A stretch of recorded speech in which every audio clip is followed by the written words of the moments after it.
Hello and welcome to the Gavel. I am Terry Ikumi. And what a week it was for lawmakers at the National Assembly. Quite eventful. A lot of strong bills scaled second reading in both chambers. And by this, when the lawmakers resume from their Christmas break, they will have their hands full conducting public and investigative hearings back to back, not to mention constitution amendments. Now, there were speculations that the National Assembly would embark on its Christmas break on the 12th, but that turned out false. We hear the new date is the 19th of December. Our first report tonight takes a look at the chain of events of the strike by the National Union of Electricity Employees and culminates in a meeting between the Speaker of the House of Representatives and the Ministers of Power and Labor, as well as the Electricity Workers Union. Take a listen. And rates consultant. The Senate roundtable discussion to address the country's electricity challenges had in attendance the President of the Senate, senators and the Minister of Power, and key operators in the power sector. Please help me welcome the Chairman of the National Assembly. Senator Lawan, in declaring the event open, called for declaration of a state of emergency in the power sector. I believe that this is a sector that needs a declaration of emergency.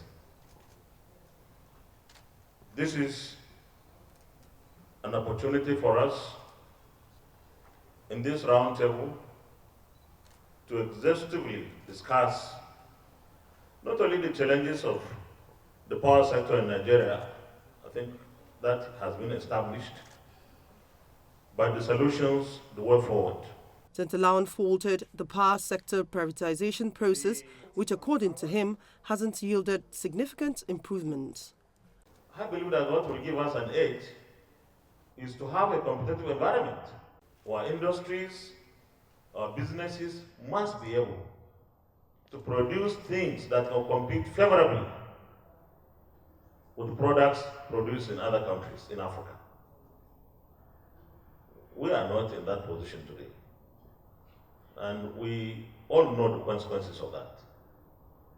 That even our citizens who have capital would rather relocate to Ghana, produce whatever they want, and bring it to Nigeria to sell. Where does that leave our country? No employment opportunities. Nigeria becomes a dumping ground. So we have to tell ourselves the truth. If we went wrong with our privatization of Gencos and Discos, the time has come to look into it. Whatever we have to do to review these things, we should do. We must do really. In the interest of the people of this country, we must admit there was something wrong. Just like Raila Thomas indicated. I don't know how much wrong it had gone, but definitely something is not working right. 2 days later, electricity workers protested, amongst other issues, the non-payment of severance packages for former staff of the defunct Power Holding Company of Nigeria.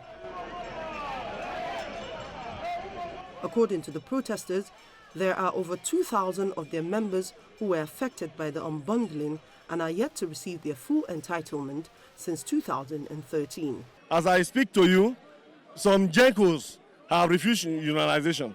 Some Gencos have rejected union officials from entering their premises. Discos, many Discos are paying half salary. Some Discos are not remitting their pension counterpart. They are not paying the pension. Some Discos, up as I speak to you, have no condition of service. They insist on having the Minister of Power address their demand. The Minister is aware of most of those issues. We have written to the Minister, we have sought audience, but nothing has been done. We are here to take what belongs to us. We are here to claim our right. And that's why we shut this place down today. This is the office of the Minister of Power, and we say the Minister will not enter this office until our demands are met. The subject of the motion. While the protest was on, the attention of lawmakers in the House of Representatives was drawn to the impending strike by electricity workers as a motion of urgent public importance, especially since it was the final day of the 21-day ultimatum issued to the Minister of Power by the union. The urgent need for the federal government to interface with the management of electricity companies and the National Union of Electricity Employees, NURI, to avoid impending electricity blackout. The House is aware that a petition dated November 7, 2019, was written to the Minister of Power by the National Union of Electricity Employees and copied to all DISCOs and GENCOs, where the union warned and gave a 21-day ultimatum that they would declare a nationwide strike if their demands, which includes non-payments of salary, arrears, remittance of pension deductions, refusal to pay over 2,000 disengaged workers of ex-PHCN staff since 2013, underpayment of over 50,000 ex-PHCN staff. The Speaker waded in and called for a meeting. The kernel of his motion is that 21-day ultimatum was given by the Union of Electricity Employees. The 21 days will expire today, I guess at midnight, and thereafter there's a threat that they will be throwing the country into darkness. We never see darkness, because it's very important. Once they pull the plugs, there will be intended and unintended consequences that can only be imagined, both economic, social, loss of lives, hospitals will be affected. So I think, Honorable Toby, your prayers were, I think we should amend your prayers that to invite, and we'll give directives to the clerk, we invite the ministers of power, labor, and the DG pensions, because you mentioned pensions as part of their grievances, to meet with the leadership of the House, 2 p.m. tomorrow. We will rise early. We will rise early tomorrow to meet with them at 2 p.m. In the meantime, there will be informal back-channel discussions between today and tomorrow with the union, so that they can cease fire for now. Acting Permanent Secretary of the Ministry of Power. The following day, the leadership of the House met with the Minister of Labour, Mr. Chris Ngige, the Minister of State for Power, Mr. Godi Jediagba, officials of the BPE, and the leadership of the Electricity Union promptly, just as almost the entire nation had been thrown into darkness the previous day. When they started writing and copying us, we did what we should do. We decided to monitor what was going on. And it's important for us to say that in this particular sector, we have a labor desk officer in Ministry of Power, who the Director of Trade Union Services who asked to monitor what's going on. So we found out that they were negotiating with the employers. They were discussing. And in this particular situation, the employers were like variegated. It's not only confined to Ministry of Power, because the issues raised touched even the pensions, and in which case the Pension Commission of Nigeria was affected. Some other issues touched money, and the government treasurer, which is the Accountant General of the Federation, was also touched. But we were taken aback that we woke up yesterday to see that they have gone on strike. I had treated a letter on Monday where they notified the minister that they can no longer wait. Logically, in labor parlance, which they know, once they hit a brick wall with their direct employers, their next port of call is the Ministry of Labor, and they notify us. As a matter of fact, the 21 days ultimatum directed at the power minister can be taken as one of the things they should do. But the main ultimatum in labor administration and industrial relation for a government body or even any other body, whether it's private, is the ultimatum given to the Minister of Labor. And the law is clear on it. You do that on a trade dispute sheet called TDN 1 and 2. So we never saw any in my ministry. That was why we were taken aback.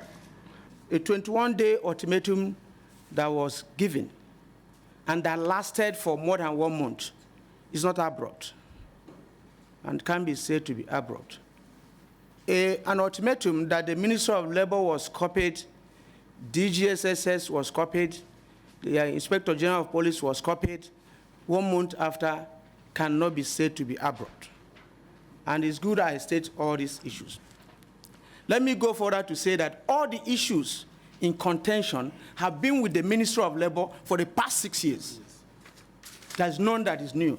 We spoke all through the night of the night before, and by yesterday, they blocked the entrances. We sat down again all day, and then at night, members from Lagos came. We sat down and discussed issue by issue and resolved them one after the other. Most of them, like Minister of Labor said, bothered on BPE, pension scheme, and the discourse especially.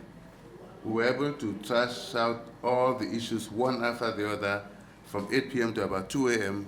and we resolved, and we've come out with a resolution which both parties have signed. It's here. After which the unions called off the strike this morning, switched on the grid, and we have power nationwide now. You will notice that some people don't have power yet, but power doesn't come back at a blow. When you switch it off, it comes gradually. It will ramp up until by the end of the day, everybody will have power. But for the purpose of this exercise, I assure you, Mr. Speaker, sir, and House leadership, that this matter has been resolved along with our comrade brothers, and the communique has been signed, and this is being implemented, Mr. Speaker. The Speaker assured that the leadership of the House of Representatives will ensure the implementation of the agreement between the National Union of Electricity Employees, the Bureau of Public Enterprises, and the Federal Ministry of Power to address the grievances that led to the strike action. I'm not going to belabor the point, but let me just make clear to the electricity workers, please. Your bar of tolerance and your threshold for pain, labor pains, must be higher than any others because of just the essential nature of your job. Your bar of tolerance must be higher. What the worker in National Assembly or the worker in whatever can take, you should be able to take more than that. Yours should be when you are pushed to the wall, when you have no other alternative, because your work and what you do or fail to do can affect lives. So that's the way you should look at it, that you have more, you should be able to sacrifice more. I'm not saying that you haven't been pushed to the wall, but you have to have that at the back of your mind. So where we're here, what I intend us to do here, the Ninth Assembly is a house of reforms, and it is a house that tries to do things differently. We've heard so much about the government's penchant for having agreements and not fulfilling the agreements. It's not just in your sector, but in several sectors, and we must own up to it. I would rather we don't have the agreement and we face the consequences rather than have the agreement and break the agreement. There's something to be said for government integrity. And we're part of government. So what affects one arm of government affects us, affects everybody. So what I think we want to do today, and I'm glad that there's an agreement agreeable to all parties. Well, I thank you very much for being patriotic and committed to the service of Nigeria, for coming, for showing up at even such a very short notice. It's all in the interest of our people, and I thank you once again. And we'll definitely, as a house, make sure we oversight this agreement and make sure that everything is as stated in the agreement.